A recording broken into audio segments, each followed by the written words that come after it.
Hola, ¿cómo están? En esta semana seguimos trabajando con los textos del libro de herramientas. Vamos a estar estudiando y profundizando el análisis sobre los contenidos relacionados al concepto de régimen político, a la democracia, a la poliarquía, a los momentos de transición, al federalismo y también al populismo. Lo primero que tenemos que tener en cuenta para analizar el concepto de régimen político es que es un concepto que nosotros en esta materia lo tenemos como una de las herramientas conceptuales más importantes que van a recorrer todo el estudio de lo que va a ser esta primera parte de las 3 primeras unidades. El régimen político es un concepto que es amplio, es un concepto abstracto y nosotros vamos a tomar la significación que le da la ciencia política al régimen político como que lo entiende como un conjunto de reglas que van a regular cómo se accede, pero también cómo se ejerce el poder. Y esto no es menor porque el régimen político es un concepto polisémico, eso quiere decir que tiene distintas variaciones, se lo pueden tener de diferentes maneras, y nosotros optamos en la materia por esta conceptualización que nos va a servir para estudiar todo lo que es el trayecto académico de la materia y la propuesta que nosotros les hacemos para el estudio de ICSE. Vamos a ver en esto también que hay una necesidad específica cuando nosotros utilizamos este concepto de régimen político relacionada con los niveles de abstracción. Si nosotros consideramos al régimen político como un conjunto de herramientas o bien de reglas que regulan el acceso y el ejercicio del poder, vamos a estar utilizando una conceptualización que manifiesta un alto grado de abstracción. ¿Por qué? Porque nos va a servir para estudiar muchos casos, pero para lo que no nos va a ser útil es para ser más específicos, porque siempre va a tender a ser algo más general.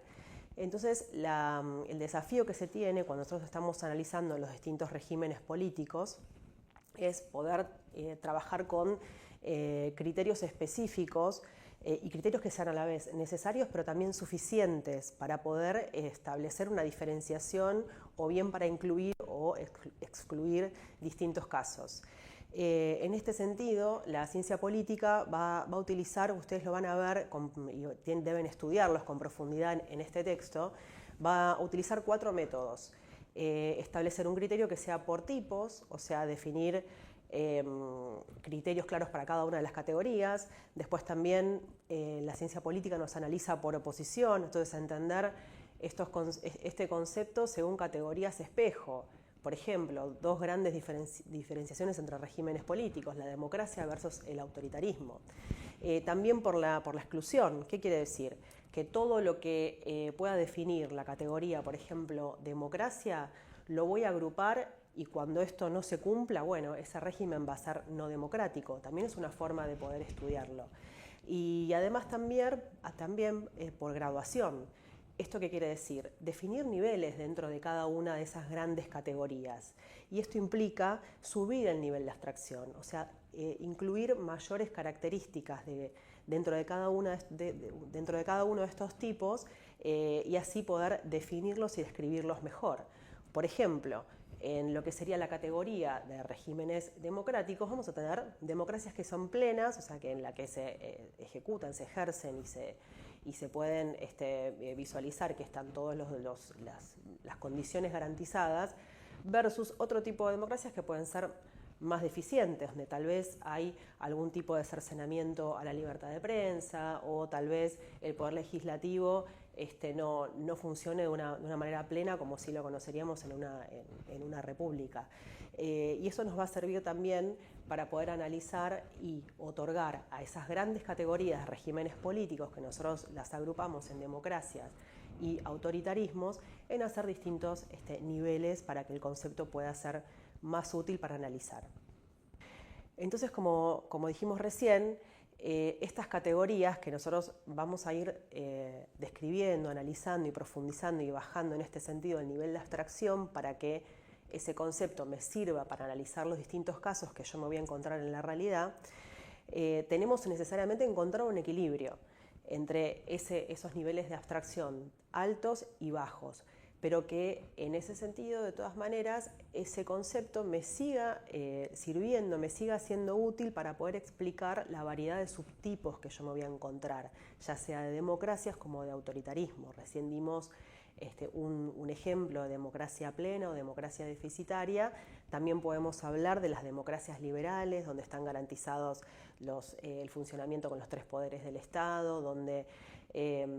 seguramente va a haber un acceso a la información equitativo para todos los ciudadanos, entre otras características que ustedes van a estudiar, versus una democracia delegativa. Esa democracia que describió Donnell a partir de mediados de los 70,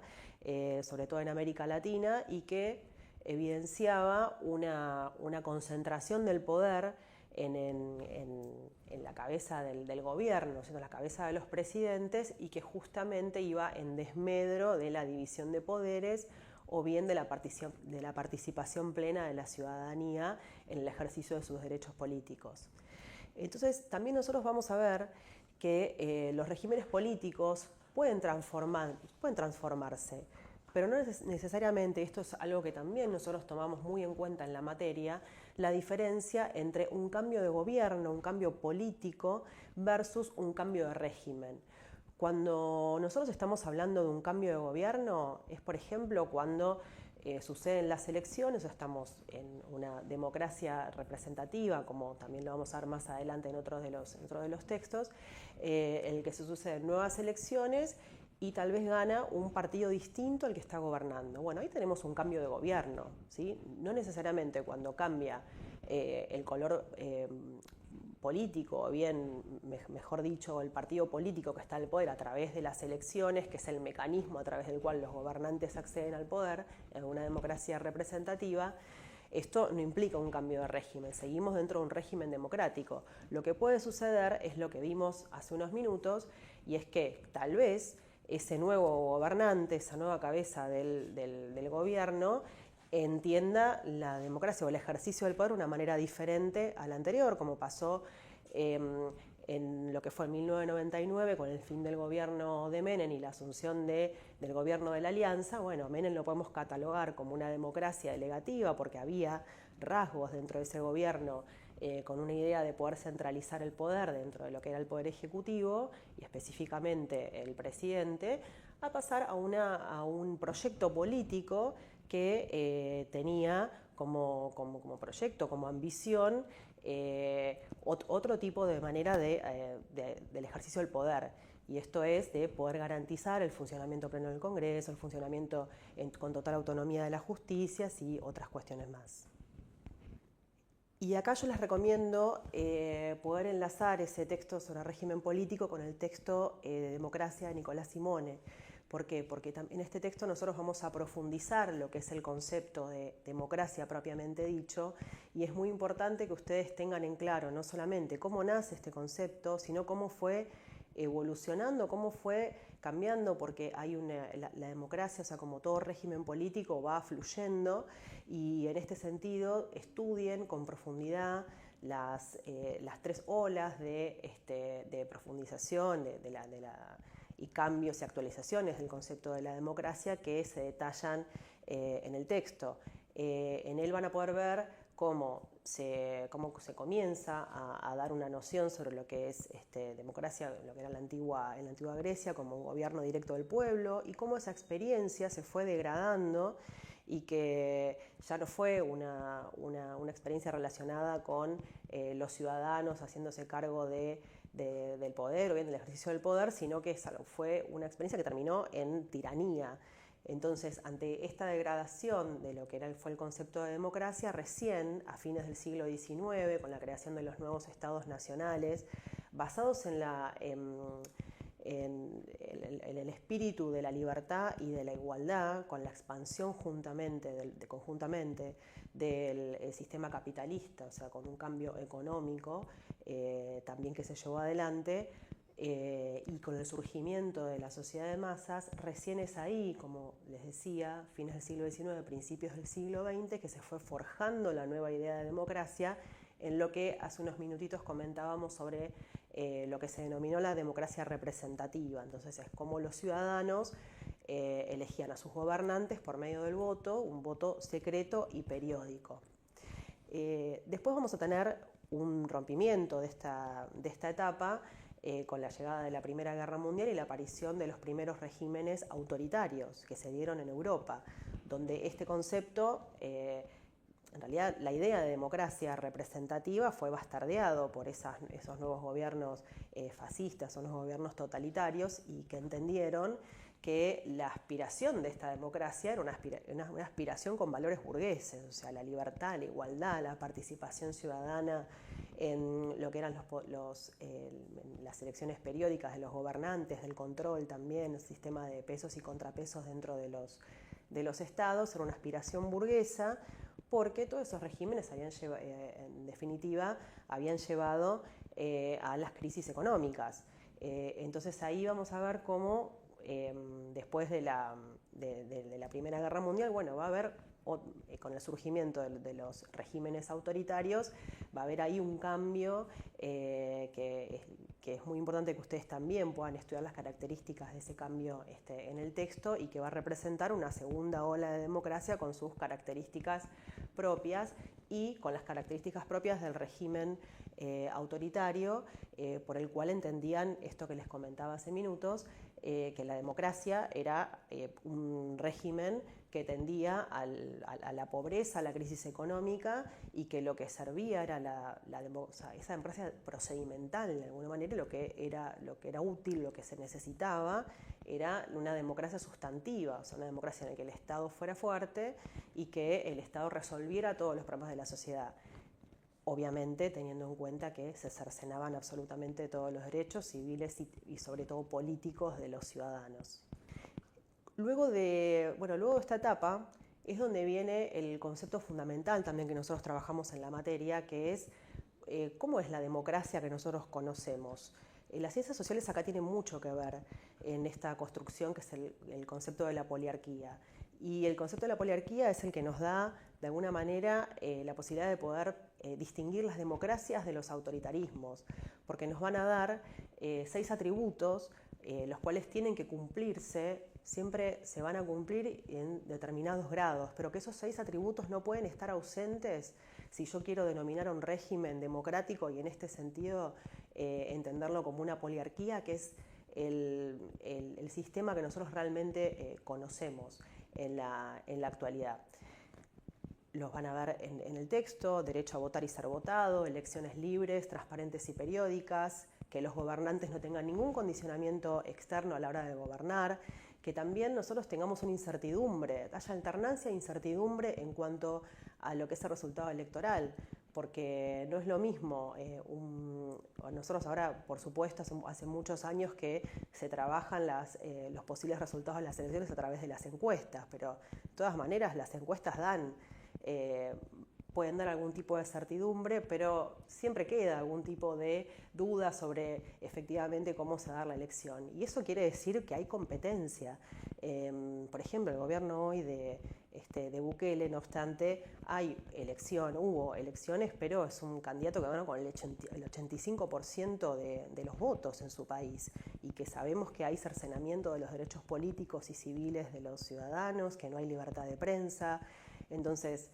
ese atributo solo de por sí no garantiza de que estemos hablando de una poliarquía, sino que ahí habría que seguir analizando y trabajando con el resto de los atributos para ver si lo podemos denominar de esa manera. Pero lo importante aquí también es que entonces el concepto de la poliarquía se dio como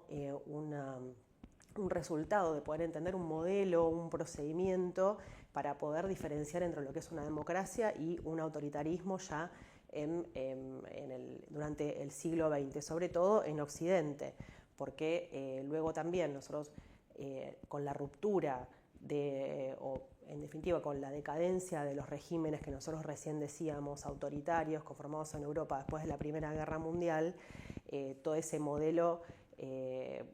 terminó cerrando en la Guerra Fría, o sea, lo que teníamos Occidente y el régimen soviético. Entonces la poliarquía sirvió para poder estudiar los regímenes en Occidente democráticos y poder diferenciarlos de los regímenes socialistas agrupados en lo que era el modelo soviético. Es muy importante también, como dijimos hace unos minutos, poder trabajar sobre el concepto de transición. Como dijimos, no es lo mismo, no es lo mismo el concepto de cambio de gobierno con un cambio de régimen político. Y en esto en que nosotros podemos profundizarlo con el texto de transición, y ustedes lo van a poder ver en el texto también de Nicolás Simone. En un sentido estricto, la transición que se estudió durante los años 80 tuvo que ver en ese momento en el que se retiraba el régimen autoritario y volvía, o el régimen autoritario se retiraba y venía nuevamente la democracia. En esta transición ustedes van a ver dos etapas. Hay una transición que va a ser en el sentido estricto, esto es que se termina el régimen autoritario cuando se llama elecciones, cuando esas elecciones tienen todas las características que ustedes estudiaron tanto en la poliarquía como en el texto de régimen político. Y también hay un momento de la transición, o que nosotros podemos entender el momento de la transición en sentido amplio o de consolidación. ¿Eso qué quiere decir? Que no solamente hubo elecciones y que se retoman las garantías y los valores de los regímenes democráticos o bien de la poliarquía, pero que en el momento de consolidación, el momento de consolidación implica que no hay riesgo de nuevo golpe. Esto quiere decir que no hay riesgo de volver atrás. Y esto también es fundamental para que ustedes profundicen el estudio al momento de trabajarlo con el libro de herramientas. Actores de la transición, también profundícenlo teniendo en cuenta el texto y los ejemplos que se dan en el texto, porque son materia de evaluación. Vamos a ver cómo hay 5 actores principales: la élite política, que puede impulsar los acuerdos para salir de la dictadura; la sociedad civil, que a través de movilizaciones, reclamos, denuncias puede empezar a definir los temas de agenda; los sectores blandos del mismo régimen autoritario, que se ven en retirada y tienden a negociar. Después también están los sectores más nostálgicos y duros, que sobre todas las cosas intentan siempre obstaculizar ese momento de democratización, o sea, quieren obstaculizar la transición. Y también los actores internacionales, ¿no es cierto?, que pueden llegar a ejercer alguna presión o algún apoyo externo. Muchas veces puede ser que esas instituciones o actores internacionales tienda a aislar totalmente a esos nostálgicos o los sectores más duros del autoritarismo, y tienda a comenzar a pactar con las élites para poder garantizar y dar el camino a la transición a un régimen democrático. También van a ver en este texto, y estúdienlo con profundidad para poder llegar bien al examen con estos ejemplos que se van a dar, con la transición fallida del 73, con la transición definitiva que se da en 1983 en la Argentina, y entender un poco qué impacto tuvo, ¿no es cierto?, esas dos transiciones, una fallida de mediados de los 70 y la definitiva del 83, qué impacto tuvo en la Argentina, o sea, cómo finalmente desde 1983 a 1989 se pudo consolidar esa transición a la democracia, y hasta hoy podemos tener, seguramente teniendo en cuenta los subtipos que habíamos dicho al comienzo, o sea, los grados, distintos grados o los distintos tipos de democracia que podemos encontrar dentro del régimen democrático, pero poliarquía al fin, podemos decir. Estudien el texto de federalismo de Sofía Pirch, sobre todo teniendo en cuenta cuáles son los distintos tipos de los sistemas federales, sus orígenes y los sistemas federales, y también la importancia que tiene el sistema federal a la hora de organizar el poder, ¿no es cierto?, porque el federalismo lo que implica es que hay una división del poder político entre el gobierno nacional y los gobiernos subnacionales, en nuestro caso el poder ejecutivo nacional y el poder que existe, por ejemplo, dentro de las provincias, ya sea las gobernaciones, los municipios. En este sentido, les recomiendo que traten de estudiarlo de esa manera y que vean la implicancia de lo que es, como tiene la Argentina, tener la garantía de dentro de la misma, obviamente, de la misma Constitución, en cómo se establece la distribución de los distintos poderes y los mecanismos de representación. Por último, y este es un tema que está enlazado también con la democracia, el estudio de la democracia, la aparición de la noción de la poliarquía, y que es el populismo. Seguramente ustedes lo han escuchado, es un concepto que se ha puesto de moda en los últimos años, por lo menos sí, de 20 años, no, pero siempre el populismo se lo trató de una manera amplia, pero también muchas veces peyorativa, ¿no? Entonces, es un concepto que es polémico y que esta polémica que siempre se generó alrededor de su caracterización dificultó un poco su comprensión teórica. Entonces, ustedes van a estudiar el populismo o lo van a ver mencionado como un régimen, como una forma de liderazgo, como una ideología, como un discurso o tal vez también como una cultura política. Tratando de establecer de alguna manera el origen del concepto de populismo, nosotros pudimos, les queremos compartir tres maneras, ¿no? tres formas de poder analizarlo teniendo en cuenta su origen. Una es la perspectiva economicista, o sea, una perspectiva que tiene que ver más con dónde surgen. Bueno, surgen estos tipos de liderazgos en contextos de crisis, de pobreza, de mucha desigualdad, y por lo general están asociados a las características de las democracias delegativas. Y esto porque vamos a ver cómo la forma de ejercer el poder de los líderes populistas justamente tiene que ver con la concentración del poder en manos de un líder. Y además que ir contra ese líder es ir contra la democracia directamente. O sea, es un planteo que tiene que ver con la concentración del poder y que en ese poder relacionado con el líder hay solamente un canal de comunicación que es el líder con el pueblo. Hay una perspectiva carismática también, una perspectiva ideológica, que están ligadas. La perspectiva carismática tiene que ver con el surgimiento de la crisis de representación, esto que decíamos recién, ante un contexto de crisis, de pobreza, o sea que la democracia liberal, el producto es pobreza, marginalidad, crisis económicas, desigualdad. El líder se presenta como un outsider, como esa persona que puede venir a salvarnos de esas crisis, pero que es en su persona donde se concentra la posibilidad del cambio y no en otra. O sea, hay una relación, esto que decíamos, vínculo directo y personal del líder con el pueblo. Y la perspectiva ideológica, que también está enlazada a las otras dos, que es el discurso, que es el relato que se genera teniendo en cuenta estas demandas insatisfechas y este líder que va construyendo un antagonismo, lo que hoy nosotros podemos entender o que se suele decir la grieta. Este líder viene a profundizar y a hacerse de este relato, de generar un antagonismo entre el pueblo versus las élites, que la élite puede ser empresarial o ser una élite económica o bien sobre todo política, ¿no? Que es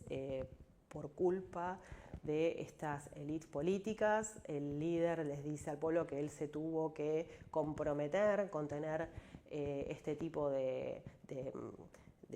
rol con su pueblo y que es solamente él el que encarna la posibilidad de salir y de que, que obviamente que el pueblo salga favorecido versus la élite que lo empobreció.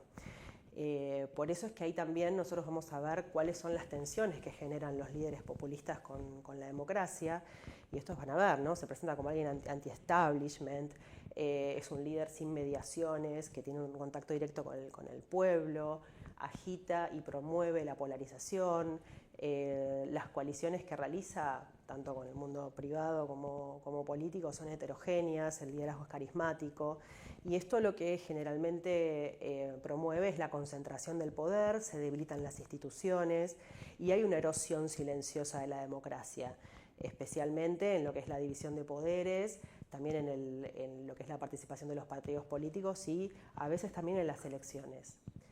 Nosotros vamos a estudiar en este texto, y ustedes por favor estudienlo con profundidad, cómo en Argentina tuvimos dos casos de que podían mencionarse como populismo, un populismo temprano de Hipólito Yrigoyen y bueno, y luego el de Perón, ¿no es cierto? Dos líderes que a través de sus políticas y sus liderazgos podemos ver algunas características que están relacionadas con lo que recién mencionábamos. Siempre teniendo en cuenta que hay distintos grados, o sea que populismo no es todo lo mismo, que por supuesto siempre muy importante que cuando entremos a analizar estos casos, cuando ustedes estén estudiando para el examen, que vean, bueno, en el caso de Yrigoyen, bueno, vamos a subir un poco el nivel de a bajar, perdón, el nivel de abstracción y caracterizarlo como para evitar caer en que es todo lo mismo, porque no es todo lo mismo. Entonces ahí yo les recomiendo que vean por qué en cada uno de estos gobiernos se puede visualizar una experiencia populista y cuáles son las características que se dan en el texto. Otra cosa importante también para mencionar es que siempre el populismo estuvo relacionado con los gobiernos de izquierda, ¿no? Con esto de bueno, aprovechar los commodities, de trabajar sobre